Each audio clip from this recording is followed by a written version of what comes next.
Good afternoon. You know what time it is, right? It's Take Home Tuesday at 2 from Hen and Chick Studio here in Conrad, Iowa. I'm Jamie, and today I'm here with Lizzy. And Lizzy's so excited to be on camera today because she is learning how to sew and learning more and more about fabric all the time. And why do we like to show having all different levels? Obviously, I have a bit more experience than Lizzy, but we like to show you all the projects because what our goal is that it's something that you can take home and do, whether you have a lot of experience or not. And we love to teach you how to do things. And so you're going to be learning right along with Lizzy today. So we're going to get started with a brand new project, and we are calling it the Peep Pocket. And how we came up with this name is, if you have been following us at all, you know we're getting ready to celebrate our 10-year anniversary at Hen and Chick Studio, and we have a lot of play on words going on, and you can learn more about that at henandchickstudio.com. But the Peep Pocket is perfect for our feathered friends. I think it's called your pecking order card. And so I'm going to show you a little sneak peek of what we're going to be making today. It's a tongue twister for the Peep Pocket. This is a Peep Pocket right here. This is one that we have done. It's just a trifold, and it's going to be perfect to use some scraps up for gift cards, for gift giving at the holiday seasons, or graduation, birthdays, all sorts of things. So we're going to get started today making the Peep Pocket. I have to say it really slow or I'm going to mess it up. So the first thing that you're going to want to do is you're going to want to pick out your fabrics, and we have used 2 on each of our Peep Pockets, so contrasting fabrics, but I wanted to give you some ideas, just some fun things. If you wanted to give a gift card to a restaurant, this could be a fun little fabric. It can be for kids, it could be for adults. We have some sports fanatics or cute little flowers. I know this one would be for Jamie Carland, who is behind the camera today with the chickens and her little chick keeper for her feathered friends. Yes. It could even go towards the masculine side with some darker colors or even some patriotics.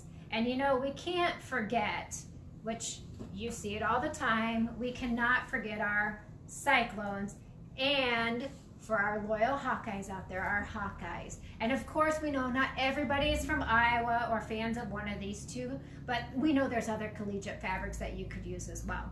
It just so happens, though, that Lizzy and I and Heidi are all Cyclone fans. And so all of the fabrics, or a lot of the projects you've seen, I've used Cyclone fabric because I have scraps of Cyclone fabric. And as we've mentioned before, we're trying to use up our scraps. So literally I am using scraps, and I'm sorry to say I do not have Hawkeye scraps in my stash. I'm not really sorry to say that, but I can't make it if I don't have this scraps. So that's why you don't see a lot of Hawkeye. But today our primary colors, for example, is black and gold, which could be for the Hawkeyes, but could also be for our BCLW Comets, which is our high school here. So once you have your fabrics picked out, you need 2 5x8 rectangles. So we have 2 5x8 rectangles for what we have chosen. And then you don't want to forget your interfacing. Now, interfacing on this one is going to be kind of important because it gives the fabric a little stiffness to it. You can use a lightweight interfacing or a heavy. I used, again, scraps that I had from making different projects. So don't forget that interfacing, just to give it a little stability to your fabric and a little bit more firmness as you're making it.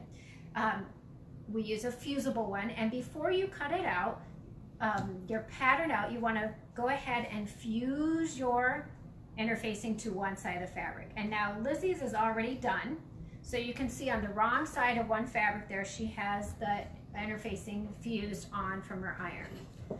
Our next thing we're going to do is we're going to layer our fabrics. So we have the one that has the fused side down, and we have the one that is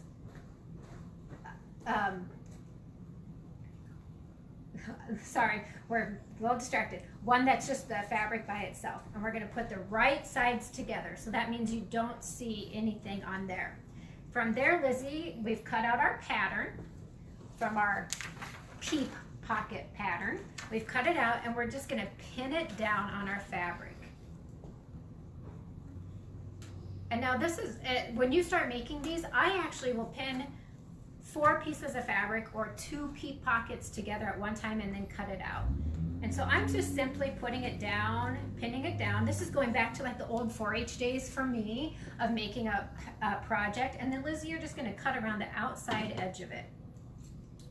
And so we have it marked on your pattern, and it's a free downloadable pattern available on our website right now. And so you can just go along and cut it. A good pair of fabric scissors, of course, always makes it easier to do. This is kind of going back into the days, like I said, of 4-H projects, or a little bit more of the apparel sewing versus quilting sewing, where it's straight lines a lot of the time. But again, a quick and easy project, and I'm telling you, it is fun to make and it's kind of addicting. So as we're cutting this out, I got one more to go here. We do use a 1/4 inch seam when we sew this together. Now we do have some options for you, and they are listed on the pattern as well, but some different closure options that I'm going to show you. We use a hook and loop, or your Velcro is one option of a closure.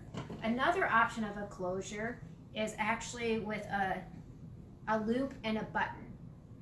And I gotta tell you, I'm literally using what I had. I didn't have, you could use a corded elastic. I did not have any corded elastic, so do you know what I used? Rubber band, scrunchie, something I had in my drawer.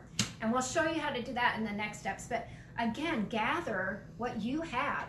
Use what you have. Be creative in how you are using up stuff that you have. This particular one right here doesn't have, we have a little extra loop on some of them that you can hook onto a lanyard or a keychain, and we'll show you that. This one does not have it, this one does. Again, just different ideas for you to use to create what you want.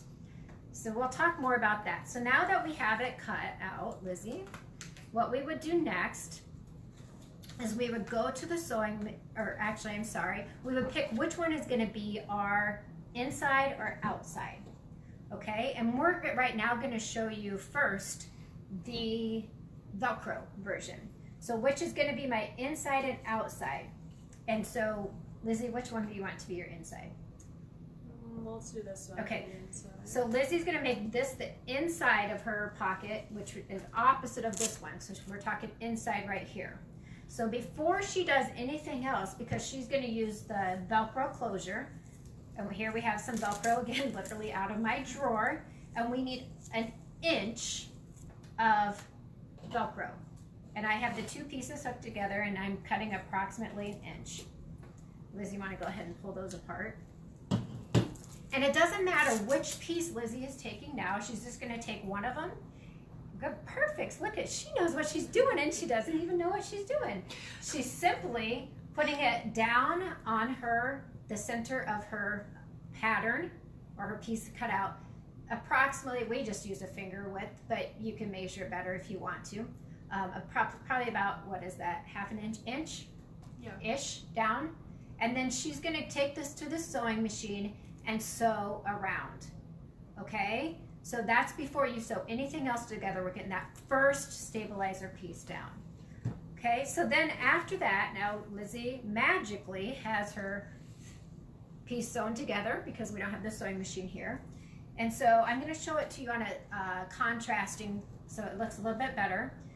Now we have sewn 1/4 of an inch. We've placed them right sides together and sewn 1/4 of the inch, leaving that, again, that approximately 2-inch opening at the bottom.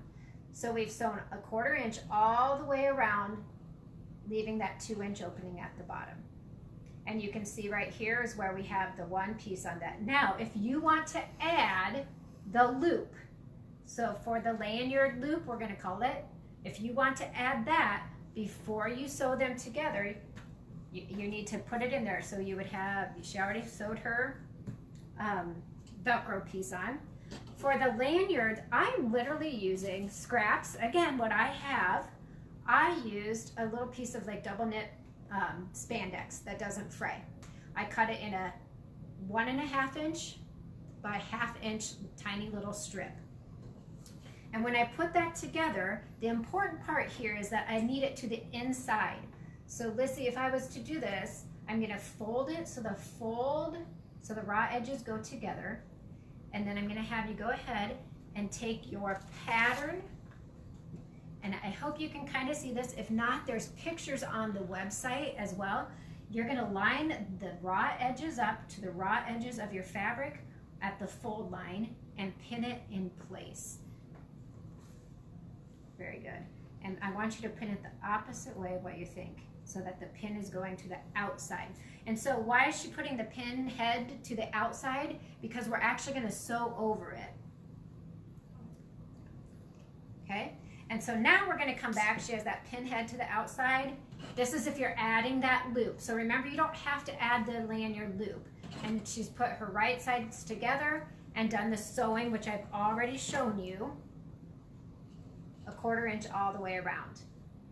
Okay? And so now Lizzy, who is magically has hers done now, we get to turn it inside out. Before we start turning it inside out, because we don't want it to look like this, we're gonna snip the corners. So at the bottom here, we're gonna take it at the corner and cut real close to it and just snip that triangle off. And if you've ever done any apparel sewing, you know, around the top, because it's a curve, to get it to curve nicely, we need to snip this. So Lizzy, sometimes it's easier if you lay it down, and you're gonna snip, snip, snip real close all the way around the curve. And I actually have a little bit better pair of scissors than Lizzy does to be doing this right now. And I'm getting as close as I can. I'll hold it up a little bit in case you haven't done this curve sewing before. I'm getting as close as I can to that seam without cutting through the seam. And I just cut, some people measure, but I just put snips all along. You can tell maybe I'm not as formal as some of you. Maybe I should be more formal. But the point is for you to have fun with it, quick and easy. And seriously, this is quick and easy. So now we've snipped, we have the little frayed edges at the corners here, and now we're gonna turn it inside out. I feel like we should be singing music or something. Anybody got a song we can sing? Because I always have songs that we can sing. So as we're turning it inside out, you're gonna start seeing now the hook and loop, or the Velcro piece is gonna show, and the lanyard loop is gonna show if you chose to add that lanyard loop. And as you're turning this inside out, then you're gonna wanna make sure that you get the seams nice and firmly open. And then same thing down in the corners. All that should help because you've clipped it to make it lay a little bit smoother.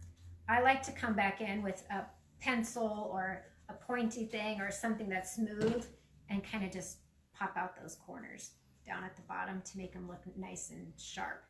This is a time, now last week when we did the heated neck roller or neck things, I didn't care if the point was nice on the corners, but this time I prefer it to be nice on the corners because I'm actually going to be seeing it.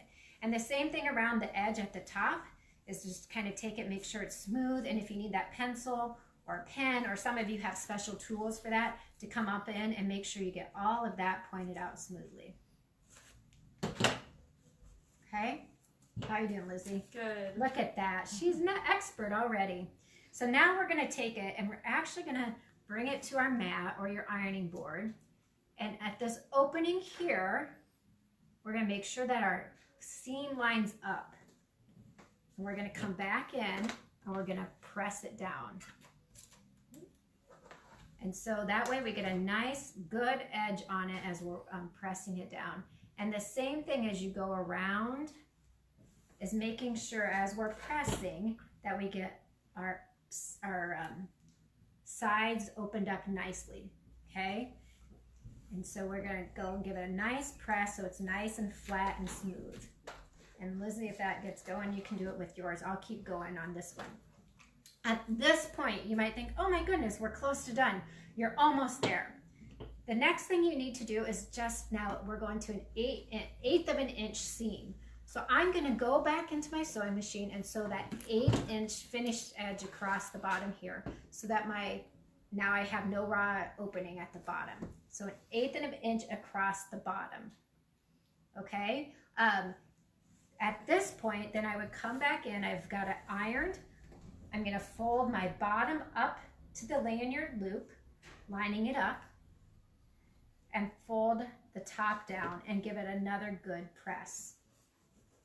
So it should look like this. Nothing is sewn together yet, because what am I missing? What am I missing right here? The other Velcro piece or your clip. Yep, or your button. So the other Velcro piece, now this is when I'm gonna sew it on, and our other Velcro piece went flying, so we'll just pretend. I like to do it this way. You can mark it ahead and stuff, but I like to do it this way just to make sure I get it lined up. So I'm gonna bring that fold down and make sure I'm lined up with the top Velcro. Come back in here. I'm gonna put a little pin here to keep it in place for right now. And take this to my sewing machine and sew this around. It's flat now. I'm sewing this one to the outside of my fabric. So remember, the fold is up. I'm sewing it here. So I'm gonna lay it flat, go to my sewing machine and sew it. Okay, so at that point, all of my hook and closures are out, everything is there I need. I've sewn across the bottom here, so there's no longer an exposed edge. If you were to do the other method, it's the same steps, it's just a little bit different. So if I was using the hair tie, because that's what I had, okay? If I was to use the hair tie, I would have simply pinned in the hair tie when I sewed around the edges. And of course I would have had that little, if I wanted the lanyard loop, I would have included that on that as well, okay? I hope that makes sense. Again, if it's confusing at all, there's pictures on our website and also instructions on our pattern, so you can use that.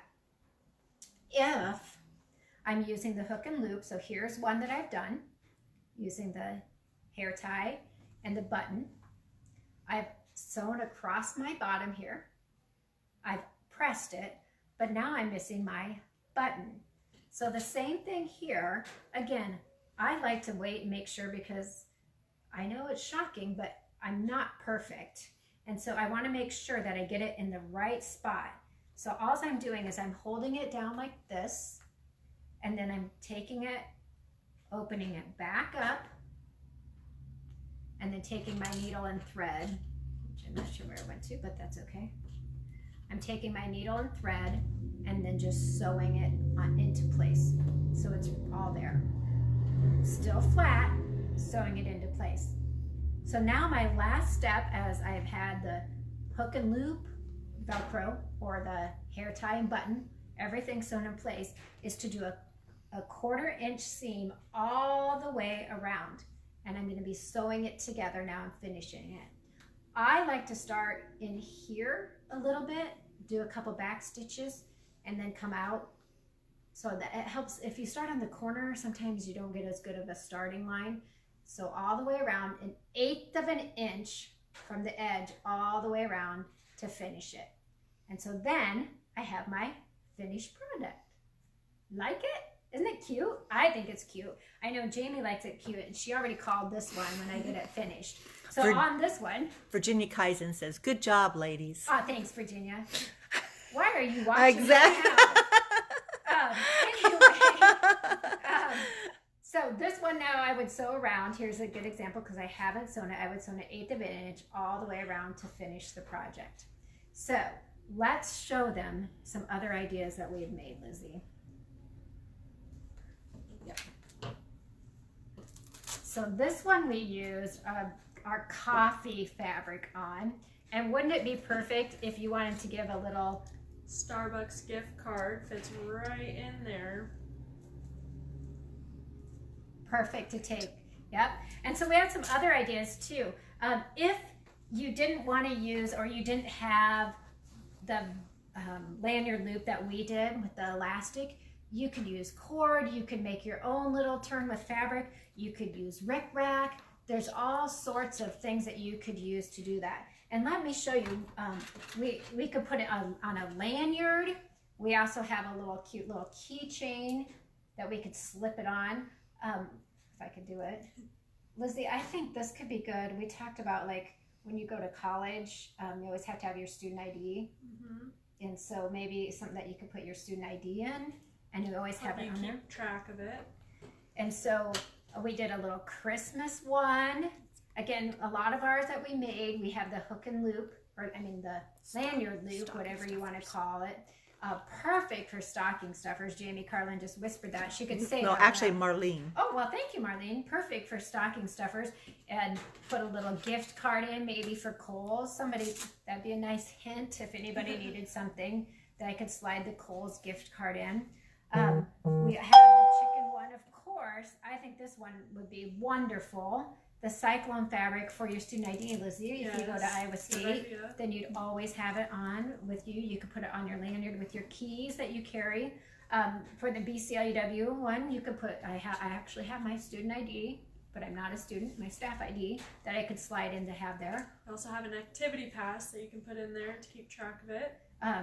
And I don't know if other schools have that or not. If you don't want to take a purse with you, put your driver's license and a debit card in it and When you put go it on your key ring. Yeah, when you go shopping, Put it on your key ring. just put it in there. Yep. I thought a good thing would be, like when we used to be able to go to the football games Right. at Iowa State. Again, we're stuck on Iowa State, but other places you had to have your card every time. And I thought it'd be a good idea to use like this Iowa State one or Hawkeye one or whatever your team is. And that's just where it always stayed, because I don't know, you probably haven't had this problem, but I've had the problem of going, where did I put that? And so if I know it's always in here, or I know my activity pass for BCLUW is always in here, then I know where it's at and I know where I put it each time. Again, you could use it for gift cards, for even if you needed to take, and I actually had this in my wallet, which is amazing, a $10, stick it in there, great stocking stuffer. Any questions, Jamie, from anybody coming through? Just saying, cute ideas. Very, very good idea.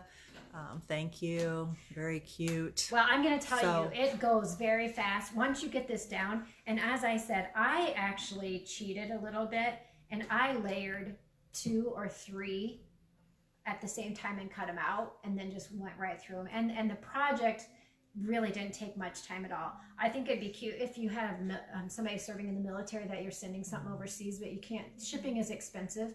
Make them a cute little patriotic something, and stick your gift card or some cash in it and send it to them that way. So again, this is our Take Home Tuesday for today, and it is the Peep Pocket. I would love to see some Peep Pockets appearing and hear ideas that other people have, or fabrics that they have, or different ideas of what they used for their enclosures, how they used a lanyard or a keychain or anything like that. Let us see. And you can see they can be feminine, masculine, for any age. So we hope you enjoyed this Take Home Tuesday. We go back and check our previous ones out. Lizzy might be on here again. You never know who's going to pop on with me today or any other day. Go back and check our other ones out. I know we've had people making candle mats. Would love to see your projects when you get them done. And we will be back at you next Tuesday. Have a great day, guys, and be creative.